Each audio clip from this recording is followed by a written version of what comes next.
Hey everybody, Stu Smith here going live. Hope you're having a great Monday morning. I am.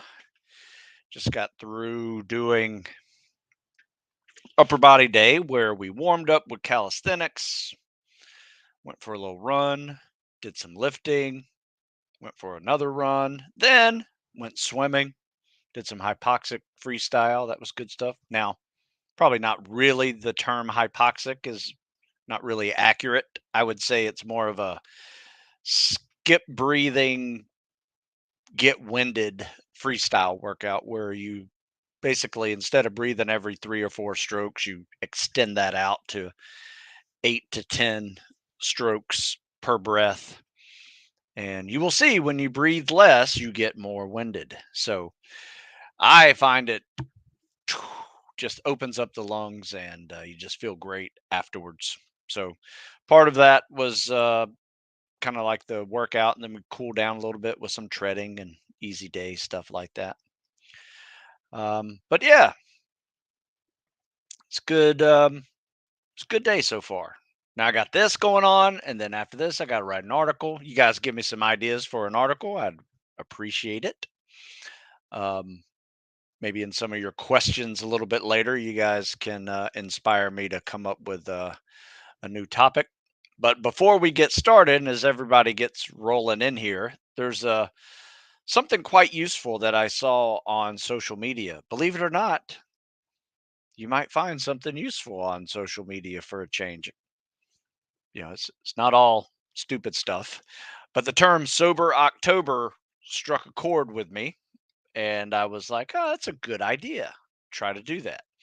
Um, Especially for younger kids that do a lot of social drinking, it's a good little test of will and test of discipline. Very similar to dieting. In fact, you could even probably see that you lose some weight when you don't drink a lot of extra calories on top of meals. Sometimes your social drinking can create about 1,000, maybe more calories um, extra in that sitting or in an afternoon. Um, so something I have been doing though, I haven't been drinking in over 2 years. I don't know what it was. I'm going to blame COVID because after I got COVID, I just didn't feel like I wanted to drink anymore. Not that I was drinking much. I drink, if I had a case of beer in my fridge, it'd take me a month to drink it. I probably drink while I'm cooking on the barbecue grill or something, and being a dad. um, but I didn't do a whole lot of social drinking anyway.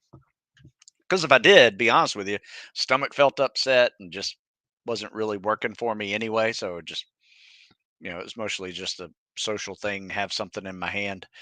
But after COVID, yeah, I just have this natural just repulsed by it. I don't even want to look at it. Which is very weird because I've been drinking since I was a teenager, and crazier back into my late teens, early 20s for sure.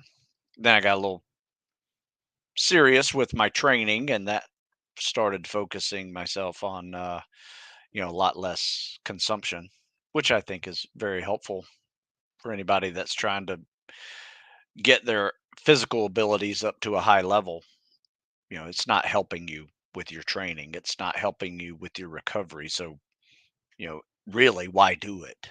Um, but anyway, I wrote an article on military.com. I put a link into the description, and it's basically 7 reasons why you should consider sober October.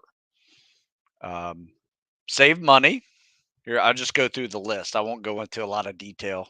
Hopefully, you guys have some questions here real soon. Um, Save money, sleep better. And when I mean sleep better, you actually, when you're hammered and you try to go to sleep, you just pass out, you skip rapid eye movement sleep, which is where all the good recovery hormones get placed into your system. Um, so you actually skip recovery when you go to bed hammered. So remember that, especially if you have the weekends off and you're trying to, I guess, unwind a little bit. Don't do it too much because it can really screw up your recovery for starting on Monday. You might feel really like crap and just be behind the eight ball with the ability to recover because of it.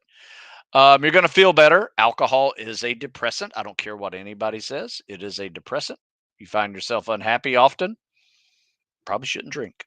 Um, and hangovers suck too. Look better. You'll have more hydrated. Your body will be more hydrated. Look, your skin looks better. You may lose weight. Whole bunch of different reasons why you're going to look better. Perform better. No joke. You will perform better because you're able to recover, have more good energy to go crush things. Um, Better health numbers. Elimination of alcohol can definitely help you with blood pressure, um, even vision, headaches, fewer headaches, kidney and liver function, all important as well. Those can throw off some numbers as well. And then finally, better digestion and a calmer stomach. For me, that's the thing that kills me. If I drink, it's my stomach hurts for the next 24 hours. So just laid off of it, and it's been the smartest thing I've ever done.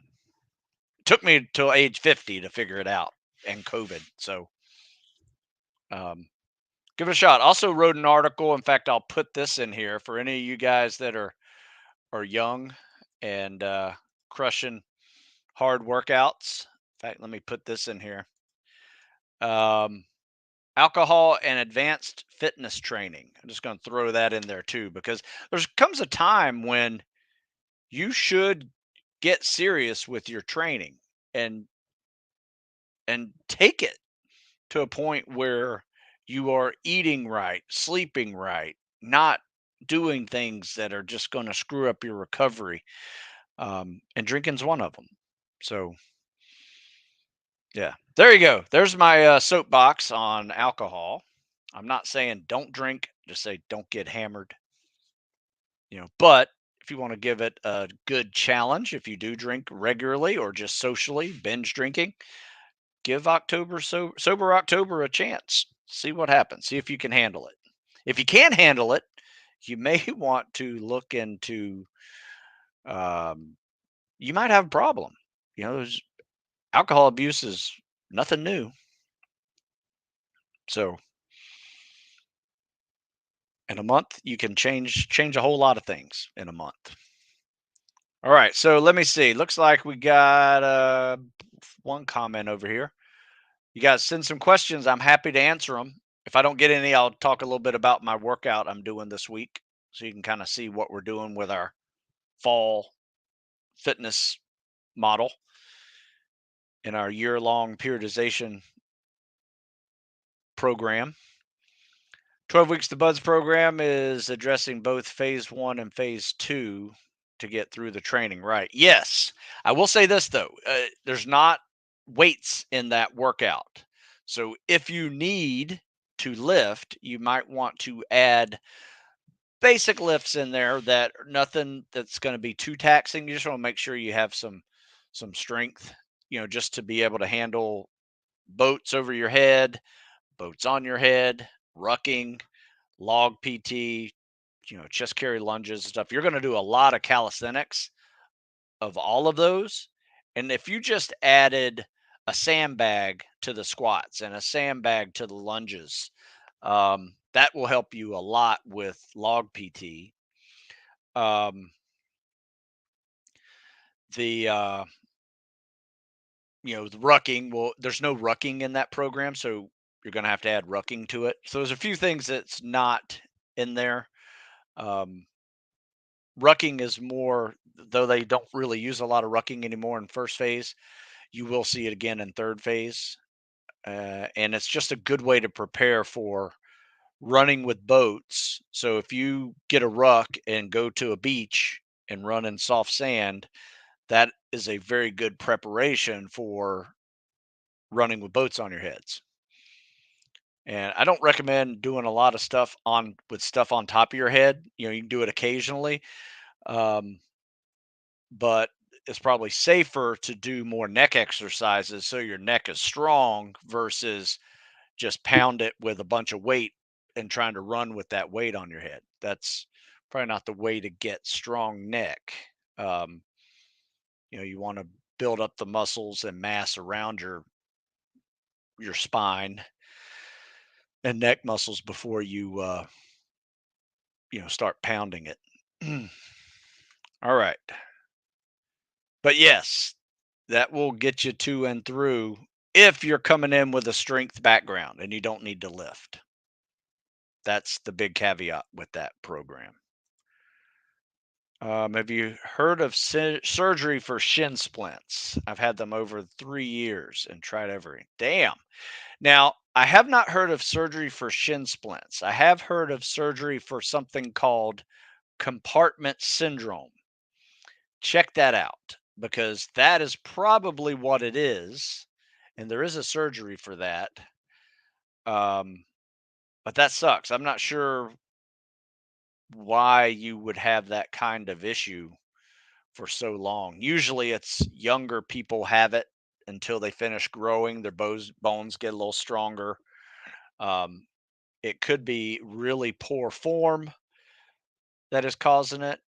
Um, Old shoes, depending on your footwear, could be an issue. I would probably go to a podiatrist and or or at least a shoe doctor, someone that will analyze your gait, make sure you're running properly, and then prescribe a particular type of shoe or insert, even orthotic for your feet.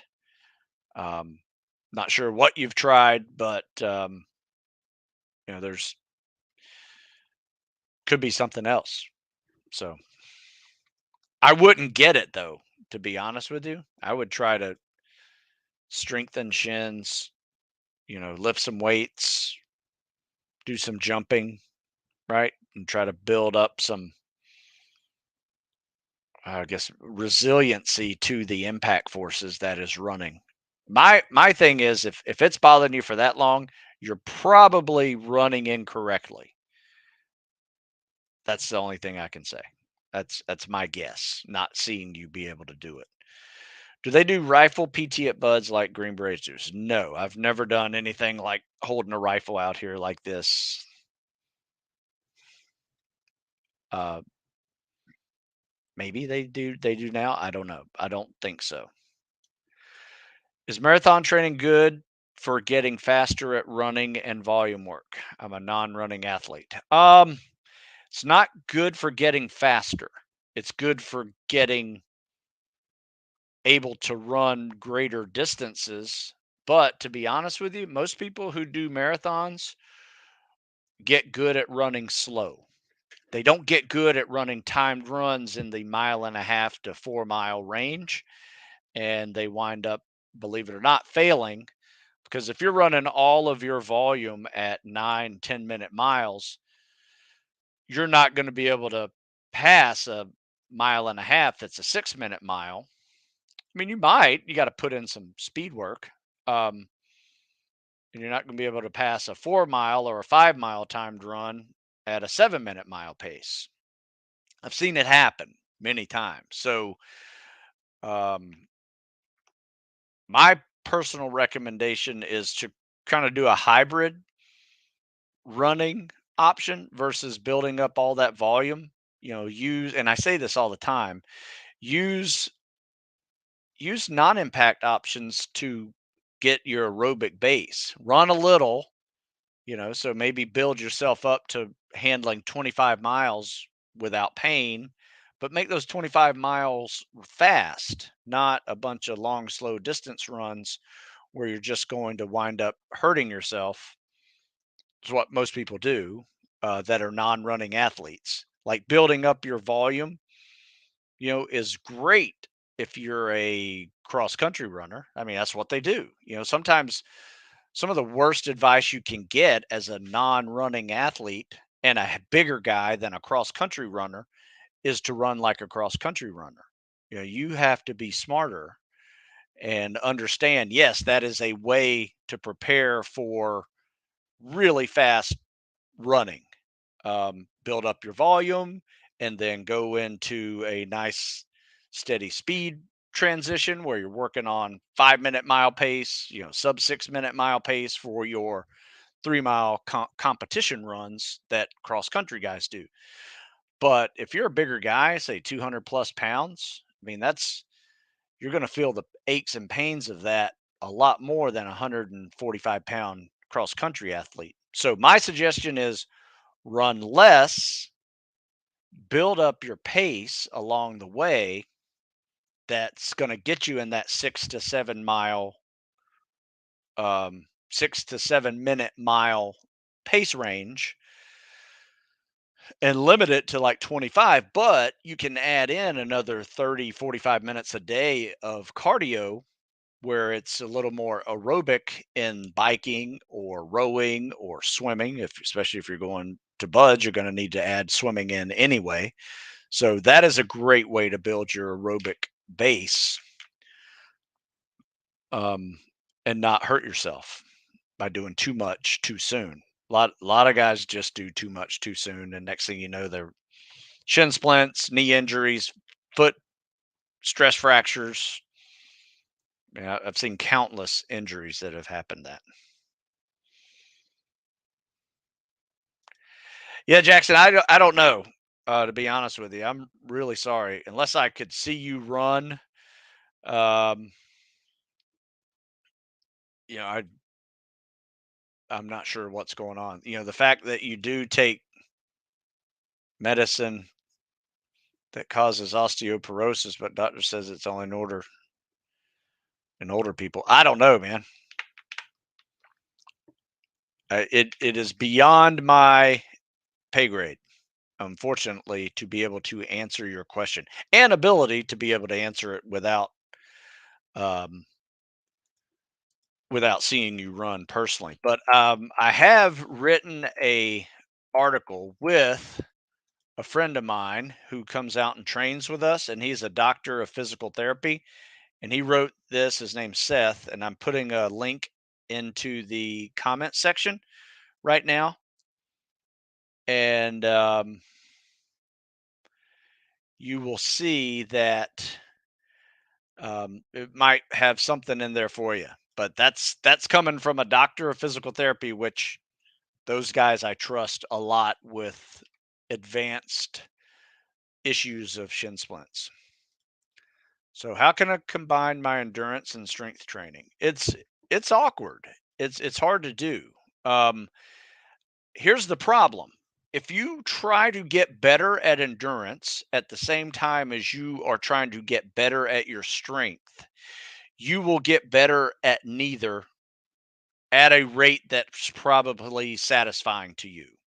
So, the way we do it is we get better at muscle stamina and endurance together because they work well together, because you can see massive gains in both. And then we focus on strength and power, speed and agility together when you are trying to put on mass, or and you're running less, you're putting on mass and you're putting in strength workouts. Um, but we try to maintain our running during that phase, or our endurance during that phase, while we get stronger. So we maintain one while we try to improve the other, versus trying to get good at both. Now, I will say this: once you're happy with your strength and endurance numbers, you can do workouts and maintain both of them together very easily. That's not hard to do. Um, I have programs that are not necessarily built like that.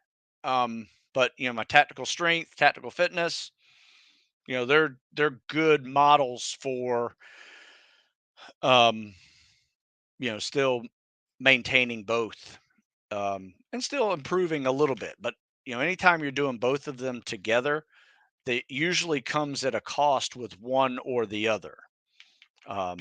However, you definitely can improve one while you maintain the other, or maintain both. it's just a little bit awkward. That's why I do the seasonal tactical fitness periodization model, just because I've seen it be frustrating for so many people. I've been doing this for over 25 years with this model, and it just works. It works easier. It works more efficiently if you're trying to get good at both of those. So I just put a link into the comment section that talks about what seasonal tactical fitness periodization is, and you will see each season of the year has a focus that we're trying to improve, but also an element of fitness that we're trying to maintain at the same time. So you're doing both. There's just a different focus on which one you're trying to improve at that one time. So good question. Um, Not a question. Just wanted to say that your 12 weeks to buds has helped me a ton. Only 5 weeks through, but my swim has gone down by a minute. Push ups plus 15, run down 52. Good. Nice work. That's what it's for. Just got to do it. If you're having problems with your numbers, you should take a look at your effort, right? You're either doing not enough or you're doing way too much. I've seen negative results from people doing way too much. I've seen negative results from people not doing enough. Some of these programs are right there in the middle where they are more than enough, but not too much, depending on your current abilities when you start, obviously. Let's see. I'm currently trying to get my runtime down on the PST. Do you know of any other workouts to increase speed or other intervals? Yes, of course. I got tons of them. Here, check out this. There's an article I wrote with a 20-mile a week running program in it. I'm going to put the link into the comment section. It is called Running Plan to Help You Get To and Through Training. 20 miles a week running plan. Let me see. It's called Running Plan to help get you to and through selection training. 20 miles a week. And it's all fast running. It's mile and a half speed, it's 4 mile timed run speed, both of those together. Is recon divided in phases too? Yes and no. They have different schools at different stages throughout their journey.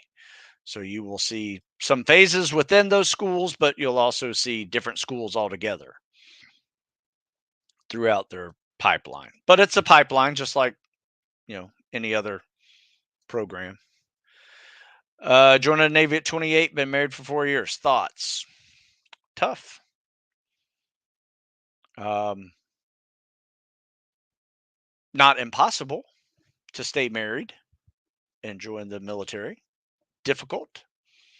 Have an independent wife who doesn't need you because you're going to be gone significantly, not just when you are able to deploy, but I mean, just being gone for boot camp and then A school. And then finally you get stationed where you're going to be stationed.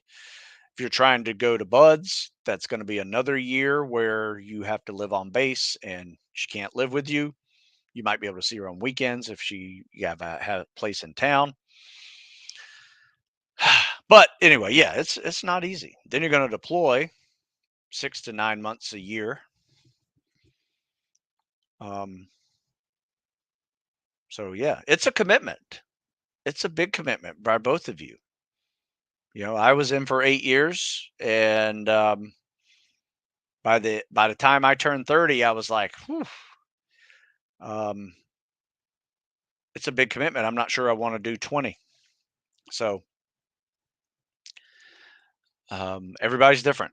Thank God for those that can stay in for 20 plus, but thanks for considering serving as well, whether you stay in for 4 or you make it a career. Yeah, you should definitely come see us. My suggestion would be come on a Wednesday. If you're going to make it to where we are in training, Wednesday's our mobility day where we are indoors. We have treadmills I can watch you run on.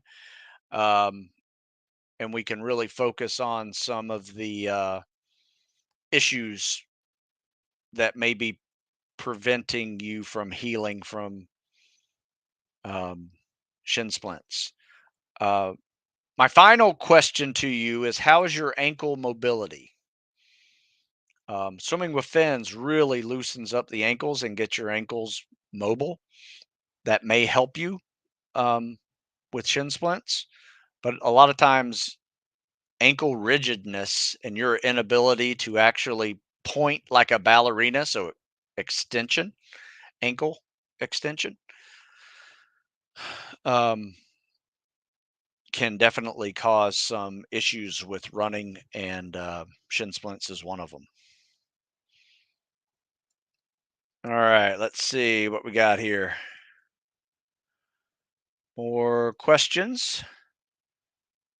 So if I can't run fast right now, should I do 20, 25 miles of fast paced intervals, tempo runs each week until I can hold that pace and need longer? Well, here's the thing. You don't jump into 20, 25 miles a week out of nowhere. You build up to 20, 25 miles a week. I'm not sure what you're currently running per week, but if you're going backwards, let's say you're at 40 miles a week and just running long, slow distance all the time, back it down. Absolutely. Go to 2025.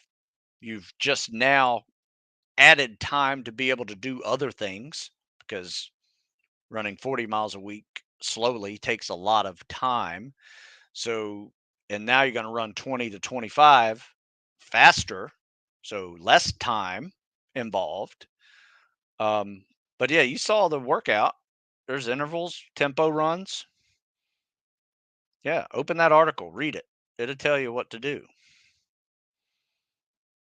Um, yeah, once you can start hitting a 9-minute mile and a half and a 27, 28-minute 4 mile timed run comfortably, not gut check, comfortably, then you can start adding distance. If you even need to add distance, I personally don't think you'd need to. Some people do well at less than 40 miles a week. Some people do well at less than 30 miles a week doing buds. It really kind of depends. You do want some durability with your ability to run. Um, so if you're a bigger guy, having some durability, running some extra mileage, probably not a bad thing. Um, but if you're a smaller guy, probably don't need a whole lot of extra durability unless you're constantly getting injured with shin splints and knee tendonitis and things like that. Um, then you might be able to answer some of that issue with different types of exercises, plyometrics and lifting weights, and just load bearing activities. Rucking's a good one. Lots of farmer walks, walking with a weight vest. All of those are really good ways to just build some overall durability with impact stress. So, not a problem. Glad to answer questions. You guys inspire me to do other things with my with your questions, so it's never a problem. How you been, Victor? I haven't seen you in a while. I did put a pull-up bar in my home office. Is a bit low. What would be better for pull-ups? Legs crossed behind or knees up forward? That's a good question. Um, I tend to do both. I find knees up in front, like I'm sitting, is great. A little core activity, hip flexor stress.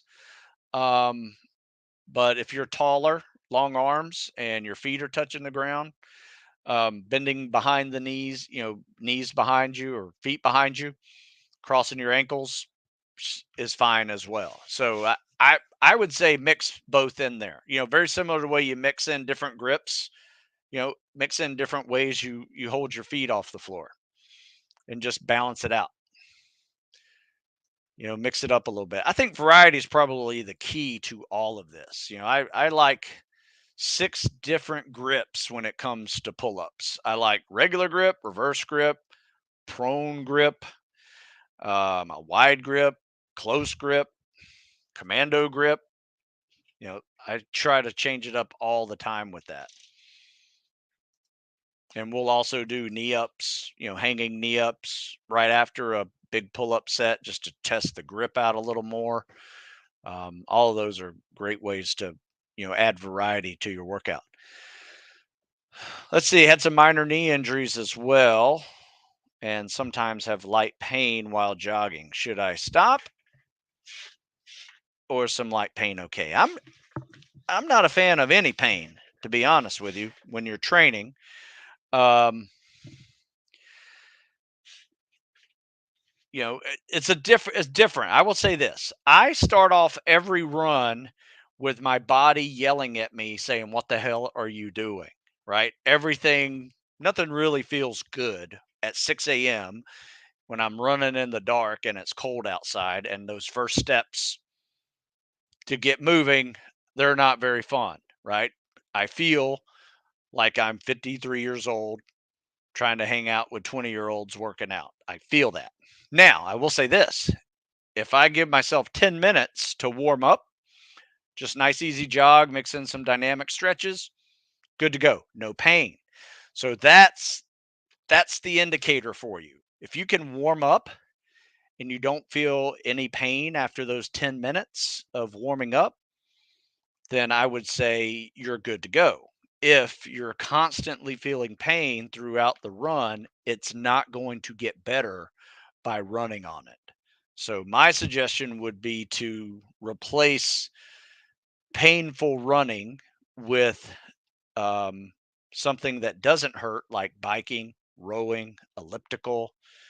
Some of those may hurt too, but find something that doesn't hurt, that, swimming that doesn't hurt, that get your heart rate up. All right, you may have to take a few weeks of off of running, depending on how that initial pain looks like.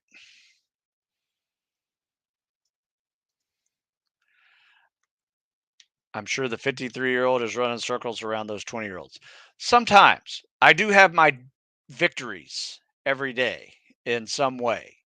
Usually it's not running, though. I will say my 53-year-old legs are a lot slower than their 20-year-old legs. Um, but with calisthenics, with weights, sometimes I throw the old man strength out there, and everybody's like, damn, a lot more bench pressing or whatever than they do. Um, and then swimming. Swimming, I get a lot of victories because it's a technique more than anything else. But yeah, I don't feel bad at all out there. Do they do boot P? Probably not boat, but they do log PT. They might have boats. I don't know. Good question. You sure do ask a lot of really specific questions that, to be honest with you, don't really matter. Um, are you going to go do these training programs, Joe? Or are you just curious? Because if you were going to do these programs, you would probably do more research on these programs if you were going to go do them and find out, yes, in fact, they do boat PT, or they do log PT, or they do run and they swim with fins and they do ruck, and they lift weights and things like that. Um, versus just ask Spec Ops Google, which I feel like sometimes whenever you know people ask these type of questions. I know I tell you to ask questions. I know, but there are better questions than others. You should Google what you write. You know what I would say before you ask me a question, Joe? Go to Google first, ask it, and then ask me. How about that? Especially if it's going to be that specific to BRC questions and pararescue questions and buds questions. It's probably pretty common knowledge. And to be honest with you, I've forgotten more than I know. um, Started swimming with fins. Is there a certain pace I should be going for? Yes. In fact, I had a video today, and I will show it tomorrow at 9 o'clock. Um, whenever we do the CSS critiques, and he's swimming with fins, and we got his pace down to about 51, 52 seconds per 50. Because if you do the math, that's going to put you in that range of like a just under 9-minute swim for 500. It's going to put you at just under 18 minutes for 1,000. And those are good times for um, the pace that you need to pass. Like, for instance, you'll take 1,000 meters swim with fins when you're at Buds during prep, and you got to get that under 21 minutes, I think. Most people get it in the teens. So, as long as you're under 20, you're solid. But if you can get it closer to, 17, 18 minutes, that's going to put you in the top 10% of the class, which, any program that you're going to that has uh, a 75 to 80% attrition rate, you definitely want to be in that top 20%, um, just with everything, period. Um, and that then you won't have to worry about failing something. All right. So, is there a link to seasonal training you mentioned? Yes, I think I put it in the. I think I put it in the comment section here. It's called Seasonal Tactical Fitness Periodization. And in fact, you'll see a whole bunch of books. If you go to stewsmithfitness.com, you'll see a whole bunch of books. I have a new series coming out that I'm not quite done with, Seasonal Tactical Fitness Periodization. This is the fall one. I'm working on the winter lift cycle right now. And by the end of the year, I'll have next year's spring and summer training that we're going to do. However, I will say that you'll see others that are seasonal titled. So, like this right here, spring, summer, PT cardio cycle. You'll see spring training, getting to and through the selection. This is a different type of periodization called a block periodization model. And then you'll see this one, increased strength while you're crushing the PST and pass. This is also a block periodization model. So there's some differences in the way I choreograph the weeks in these seasonal tactical fitness periodization. So you will see links to block periodization. You'll see links to, the old school current. I mean, I still use it, seasonal tactical fitness periodization that just kind of progresses throughout the season. And you'll also see the block periodization models that are really good as well. In fact, somebody asked a really good question earlier about endurance and strength training together. My suggestion would be a block periodization model if you actually need to get good at both of them quickly. Because the way this is set up here, this is set up for 3 weeks of strength training, and during your deload week, your fourth week, you're going to go back to a calisthenics cardio model, which I was shocked whenever we tested this out over the last 2 winters, that not only did people get stronger and put on mass, but they also got faster and better PST scores, which typically during these fall winter lift cycles that we've had previously, you the goal was not to do that. It was just kind of maintain running, swimming scores while we got stronger. And I saw increases in both. So I guess a better answer to the person who asked about endurance and strength training, getting better at both of them, I would suggest a block periodization model to do that. And you can do it one of two ways. This is 3 weeks strength, 1 week calisthenics throughout a 16-week cycle. And this is a 3 weeks calisthenics cardio and a 1 week strength training throughout the spring cycle, 12 to 16 weeks. Um, but yeah, I have found that to be very useful for people to um, move on with their type of training. But I will tell you this also: you say 30 plus, you're a little bit young, but I also have a 40 plus model, right? And it can be used at any age, really. It just adds a lot more mobility work in there and a little less running, a little more non-impact cardio than a lot of mileage running. But it's a good program. It's actually a 4-part series. You got to take it to the next level. You got ready to compete. And then this is actually my training I did that year, tactical fitness over 40. I think I was 45 when I wrote this. So it's about 6, 7 years old. Good question. All right. So, Victor, also, can I spread pull ups, push ups, sit ups during a day? Oh, yeah, sure. With enough breaks in between. I would, but I wouldn't do it 5 to 6 days a week because at the end of the day, you've probably accumulated some volume that you actually need to recover from.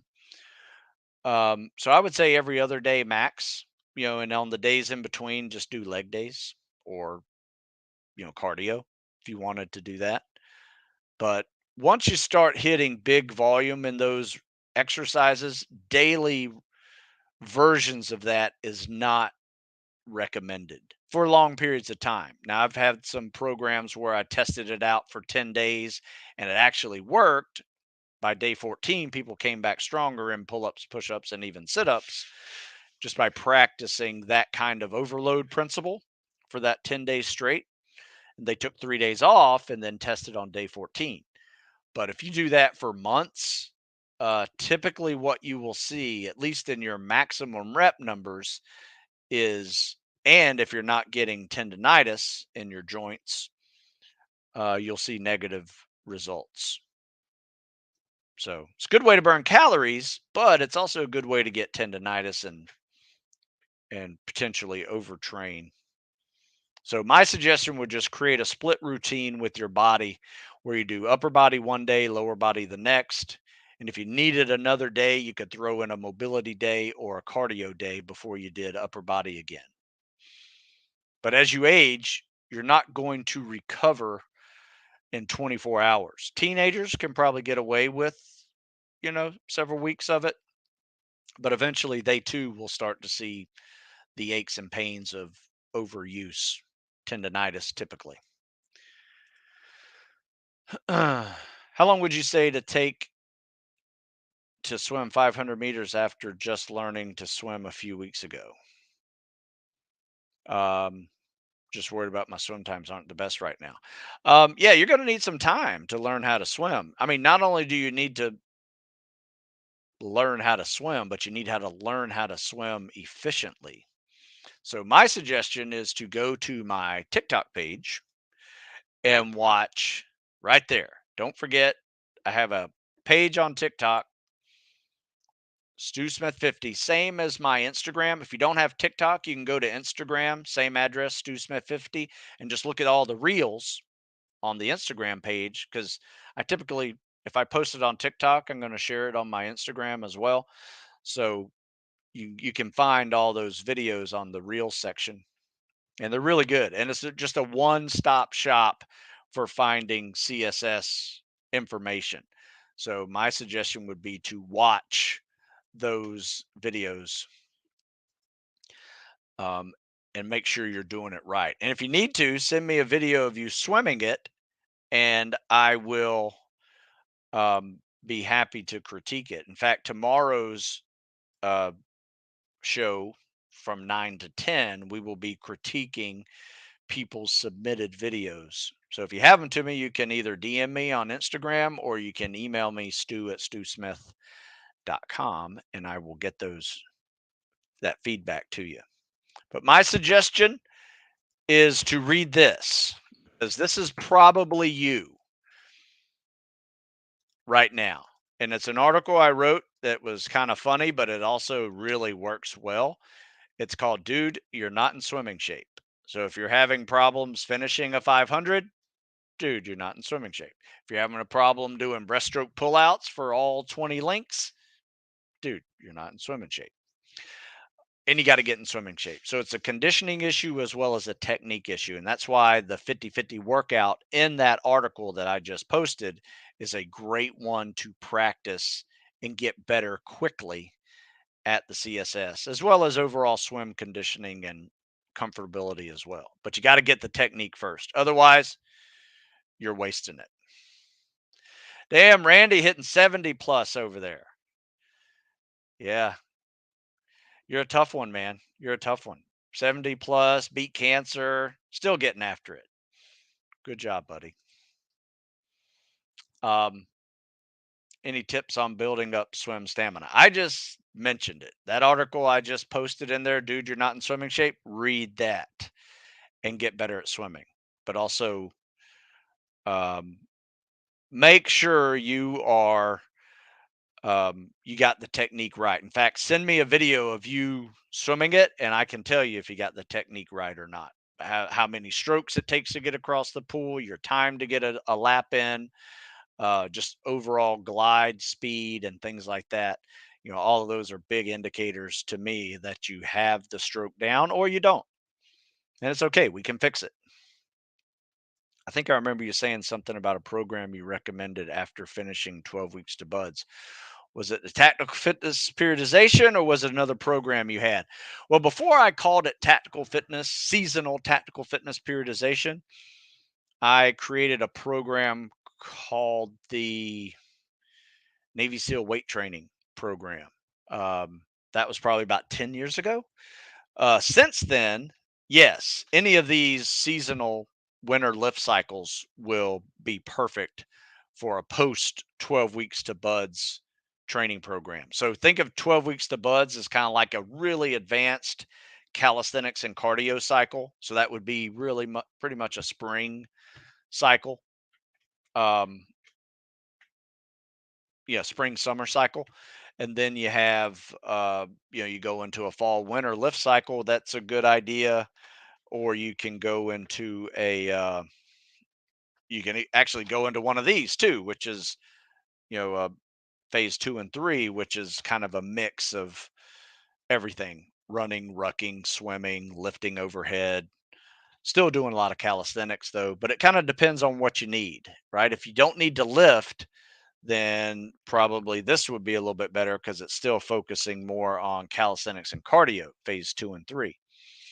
Um, and it depends on your PST scores. If your PST scores aren't that great, you might want to go with phase 1. So there's a whole lot of different options for you. I'm not trying to overwhelm you, but to be honest with you, the answer really is it depends. It depends on how much time you have, your current fitness levels, your athletic history, as to how you need to prepare yourself so you don't have any weaknesses because all you did was focus on your strengths, right? You leave a weakness, you know, unnoticed or undeveloped, and the next thing you know, your weakness will be exposed in that first week of training, and now you're going to have to turn it into a gut check event. Not a problem. You guys are welcome. Tom, my friend, says, just curious, not going to do a Spec Ops at my age. Do you recommend specific swimsuits to the guys to help with reduced drag? Yeah, great question. Um, I personally don't, um,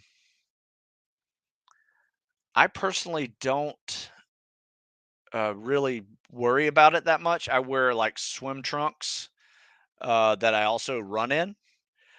But I also recommend the guys. I've seen guys drop 30, 40 seconds off their 500s by just changing from board shorts to jammers.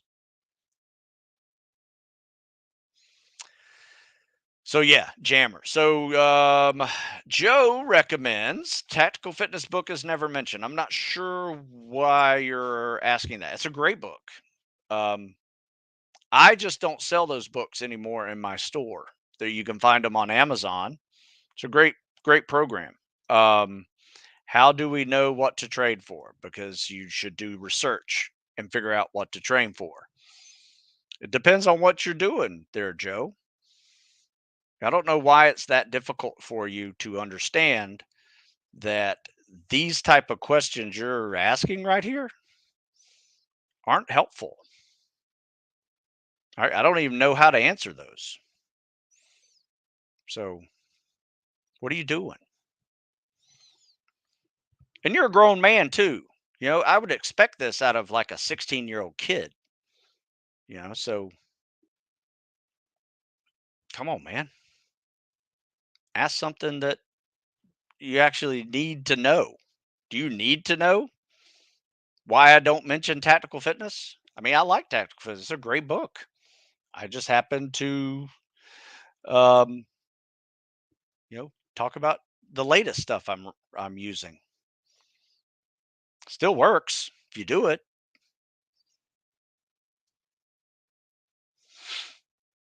The fact the guys are talking about the 12 Weeks to Buds book, I wrote that thing in 99. It's over 20 years old. Still is a great help for many people. So the common denominator is, if you buy a book or a program, you should do it because it's not going to help you just leaving it on a bookshelf, right? Reading it is one thing, doing it is the next level. Then you will have some answers for yourself and maybe a little more confidence in your abilities because you're seeing these type of improvements that come along with actually following a program consistently. That's the difference between success and failure and just asking a bunch of random questions that don't even matter. Some of these are very specific to their own needs.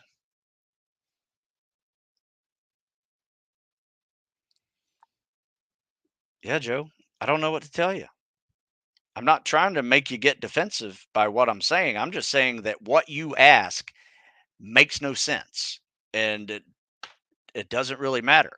Do you need to know that they run on a track or they run on dirt roads? What's it matter? You need to run. Big what if they don't do boat PT or they do log PT? You should know that if you're wanting to do it.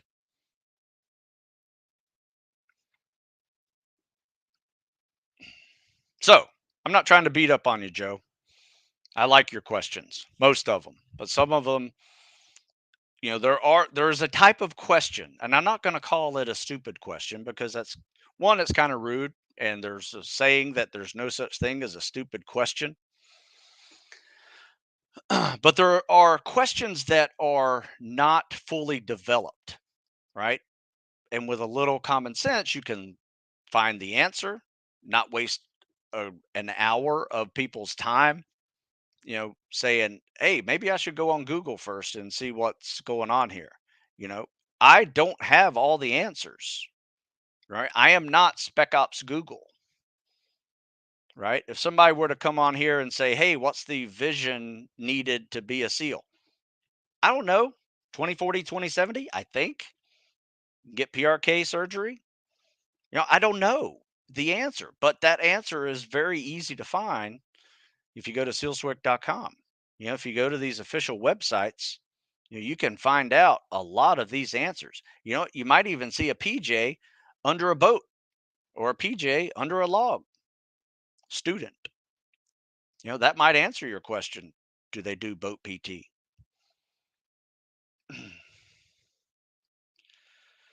Whew. Sorry. Don't mean to go on a rant on a Monday, but that's how it is. I like answering questions, but I also like answering good questions that matter.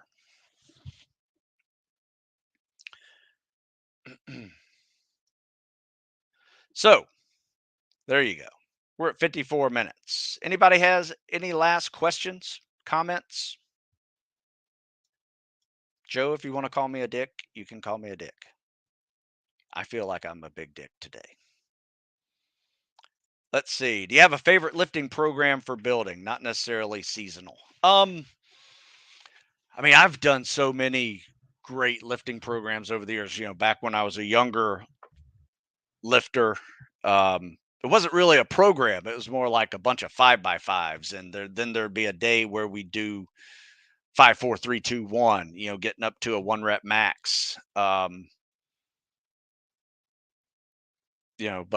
I would say this: there's definitely three types of ways to lift. You can go lighter weight and do more reps.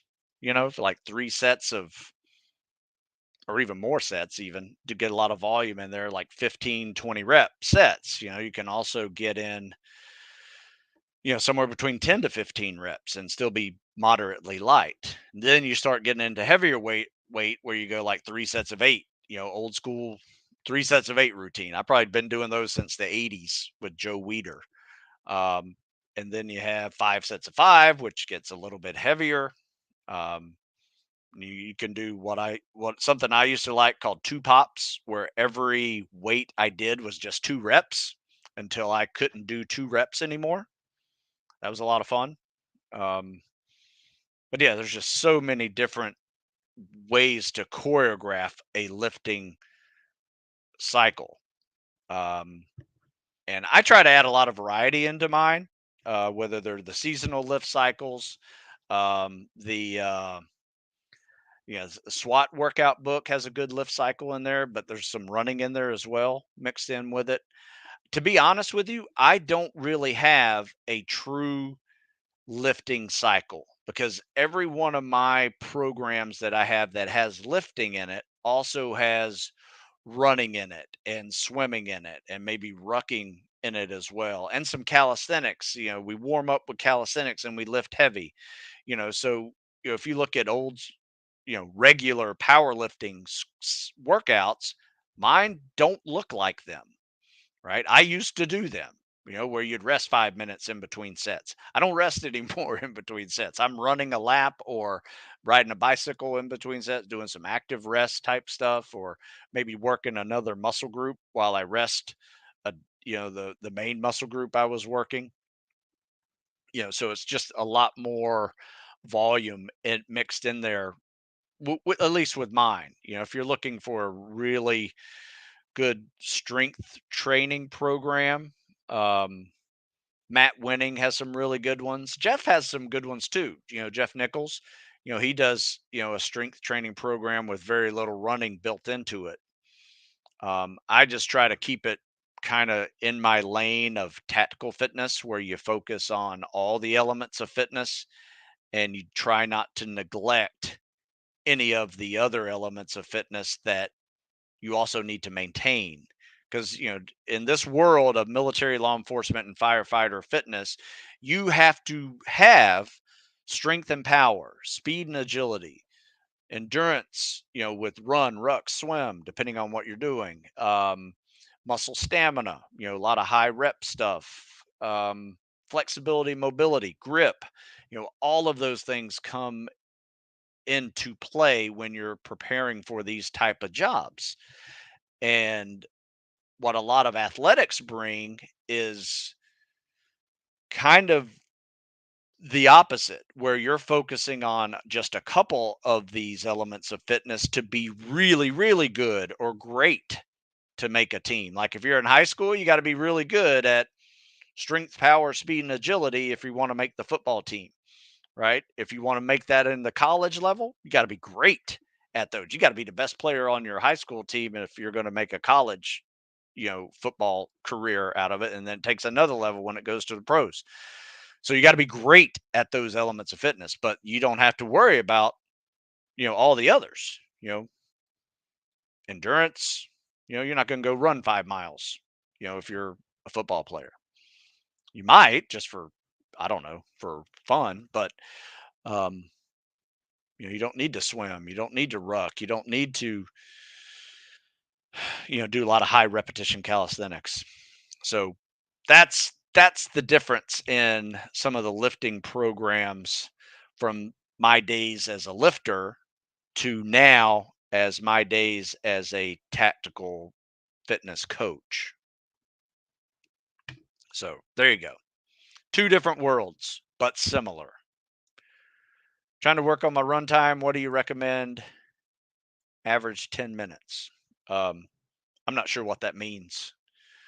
I mentioned in the article in my comment section about getting to and through, running program to help you get to and through training.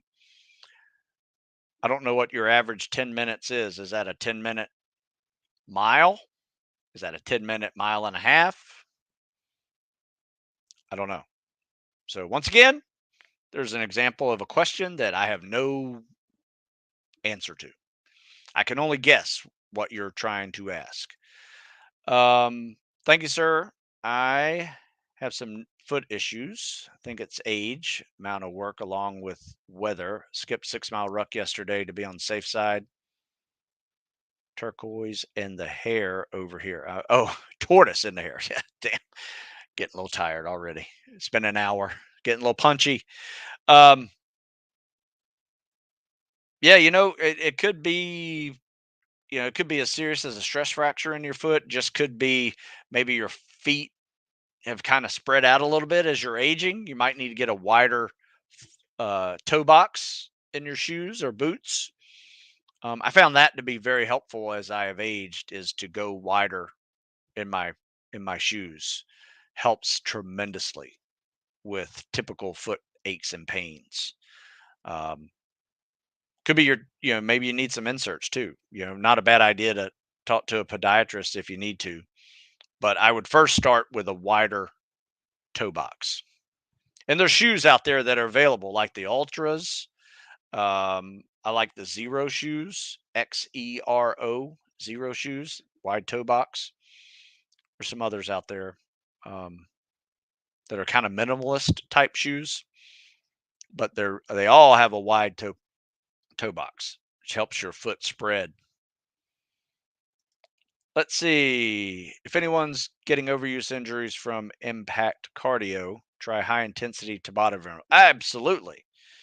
Get on the bike and tear up some Tabatas. Those are great ways to get the lungs going. If like you're trying to getting run in shape, but you can't run too many miles in order to do it. Um, I have found that biking Tabata intervals, and another one, Daniel, I like is the pyramid. So imagine this: you go for 20 minutes where you start on level 2 on a decent bike that has resistance increases, and every minute you increase 2 levels. So you go 2, 4, 6, 8, 10, and try to go all the way up to 20 and all the way back down to 2 again. And you'll see those middle minutes of like levels 12 to 20 back down to 12 are just awful. And those first 5 minutes and the last 5 minutes are pretty nice. Little warm up and cool down. And you try to keep it at like 80 RPMs the whole time. And when you can't keep it at 80 RPMs, you got to drop it a notch on the resistance in order to do it. But that's a really good one as well. But Tabata intervals are great. Tabata intervals, if you don't know, are 20-second sprint, 10-second easy. Usually somewhere between 5 and 10 minutes is a good zone for that. I think the actual like Tabata interval, Dr. Tabata who created this was like a 7-minute uh split to do it. I usually do it in sets of five. Um, so I'll go sets of five really hard, 5 minutes of Tabata intervals, 2 minute easy, and just keep going 5 on 2 easy, 5 on 2 easy, really hard. So it's good workout. For underwater pull out, is it the same as pulling your arm straight by your side as pulling your arm or as pulling your arm under you? Where people screw up the underwater pull out, and you got to watch it. You got to Google breaststroke pull out, right? When you pull, you want to pull like this, right? Down. You don't want to do like a jumping jack, because when you do a jumping jack, all you're really doing right here is working your shoulders. When you pull like this, you got your lats in here. Your arms are like paddles, right? They're vertical in the water, perpendicular to your body, and now you're using all that directional force to go that way, so you go this way, or when you're horizontal, it goes back and forth. Um, so that is how you do it. But if you Google the term breaststroke pullout, you will see people much better at me doing them, much better than I doing them. Um, and you'll be amazed. You go almost halfway across the pool with a kick off the wall with a really good pull out. All right, last question. I've been following your Ranger prep plan, been evolving a lot, but I feel like my strength power is coming down because of the resistance training. Is that normal? Um, you mean because of all the endurance training? Because it's more endurance and high rep calisthenics. There is some lifting involved in it, but not a whole lot. Your strength and power numbers, one rep maxes, will probably take a hit.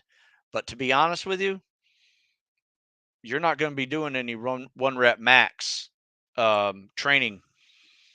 When you're going through Ranger school or SF school, you're going to be running a lot. You're going to be rucking a lot. You're going to be doing a lot of high rep calisthenics, but you're going to want to rely on a foundation of strength to do all the load bearing activities that is involved in any selection program: logs, rucking, fireman carries, equipment carries. Um, all of those things require some level of strength foundation, whether that came from an athletic history of strength or it came from you having to add strength to your training prior to going. Either way, you need some form of strength training in your history. Um, but yes, I will tell you this: coming from a powerlifting background and then not lifting for about 18 months before I went to SEAL training, yes, my one rep numbers went down significantly. However, when I did start lifting again, it literally took me 6 weeks to get back to some of my old heavy lifts that I had done 2 years prior. So don't worry about it. In fact, I wrote an article written especially for you about losing your gains. You're going to laugh at this article because this is just perfect. Um, it is titled "Worried About Losing Your Gains as You Prep for Military Spec Ops?" Question mark. Read that article. It's really good and explains it to a greater level of why it really doesn't matter.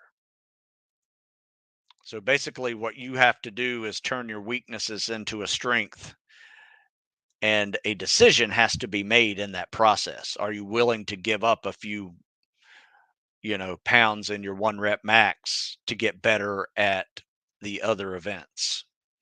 And then you can build up your one rep max later when you're done with training again. And next thing you know, you're good at everything. You got your old one rep max back. You can still run and ruck and do all that, but it takes some, like you wrote in there, evolving. So, good question. That's a good last question. Man, I'm almost up to 70 minutes right now. All right. Well, I will say this: it's time for me to sign off. I will be back tomorrow. If I missed your question in the comment section, just email me, stu@stewsmith.com. Happy to answer it one-on-one. If you got any videos of the CSS you want me to critique, or any swim stroke for that matter, happy to do it. I'll tell you if I can do it or not when you send it. Underwater strokes, treading, CSS are pretty common. Swimming with fins are all pretty common too. But yeah, if you stuck around this long, I appreciate it. You guys check out stewsmithfitness.com, compete20 code, and you can save 20%. See that right there at the bottom? Compete20, save 20%. So there you go. So I appreciate your time. Check out the TikTok page or Instagram page, StewSmith50, and you'll see some CSS critiques of me voiceovering what people are doing right, what they're doing wrong, and you know, trying to help people improve on that one. So, all right, I'm done. I will catch you guys later. I appreciate your time, and come back tomorrow and we'll do some CSS critiques. You guys have a good one.